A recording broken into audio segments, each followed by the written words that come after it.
அன்னைக்கு சரியாக மார்ச் 19, 2024 அமெரிக்காவின் மிசிசிப்பி மாநிலம் பிராண்டன் நகரோட ஒரு மாலை வேலை தான் அது. மெல்ல மெல்ல இருளை நோக்கி நகர்ந்து கொண்டிருந்த அந்த நேரம் ஆனால் ஒரு கொடூரமான சம்பவத்துக்காகவும் காத்துக்கிட்டு இருந்தது. ஆஸ்லே ஸ்மைலி இவங்களுக்கு வயசு 40. அவங்களுக்கு ஒரு வழக்கமான நாளாக தான் இருந்தது.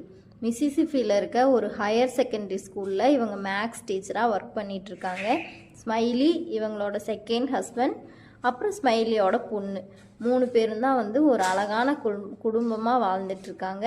ஆனால் இது எல்லாமே மார்ச் 19, 2024 மாலை வேலையோட ஒரு முடிவுக்கு வந்தது. வழக்கம் போல் ஸ்மைலி அவங்க ஸ்கூல் ஒர்க்கை முடிச்சுட்டு வீட்டுக்கு வராங்க ஒரு பாரமான மனசோட. ஏன்னா அவங்க பொண்ணு கேர்லி மேடிசன் கிரெக் கஞ்சா பிடிக்கிறதா அவங்க ஃப்ரெண்ட்ஸ் மூலியமாகவே ஸ்மைலிக்கு தெரிஞ்சிருக்கு. சரி, வீட்டுக்கு வந்ததுக்கப்புறமா கிரெக் கிட்ட பேசிக்கலான்னு சொல்லி கிரெக்கோட அவங்க அம்மா கூட்டிகிட்டு வராங்க. வீட்டுக்கு பேசலாம்னு நினச்ச கிரெக் சரி பெட்ரூமுக்கு போயிட்டு ஃப்ரெஷ் ஆகிட்டு வந்துடலாம் அப்படின்னு போயிருக்காங்க.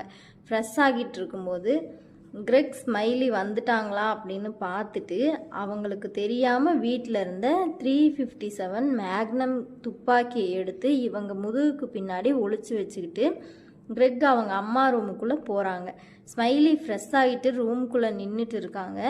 கிரெக் அவங்க அம்மாவை பார்த்த உடனே இவங்க முதுகுக்கு பின்னாடி ஒளிச்சு வச்சுருந்த கன்னை எடுத்து ஸ்மைலியை பாயிண்ட் பண்ணி நீட்டுறாங்க. ஸ்மைலி இதை பார்த்துட்டு கத்துறாங்க. ஆனால் கிரெக்கோ கொஞ்சம் கூட மனசாட்சியே இல்லாமல் இவங்க கஞ்சா பிடிச்சது அவங்க அம்மாவுக்கு தெரிஞ்ச ஒரே காரணத்துக்காக பெத்த தாயின்னு கூட யோசிக்காமல் ஸ்மைலியை தலையிலேயே 3 டைம் ஷூட் பண்ணி இவங்க அம்மாவை கொலை பண்ணிட்டாங்க.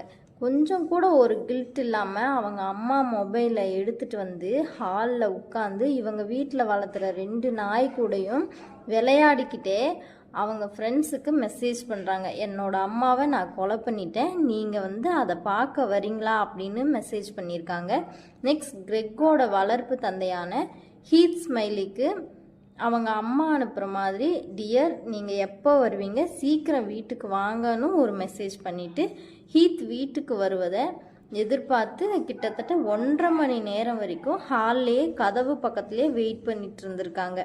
இந்த நேரத்தில் ஹீத்தோட கார் சவுண்டு கேட்குது. உடனே கிரெக் அந்த கொடூரமான எண்ணத்தோட துப்பாக்கியை எடுத்துகிட்டு போய் கதவுக்கு முன்னாடி பாயிண்ட் பண்ணி நிற்கிறான்.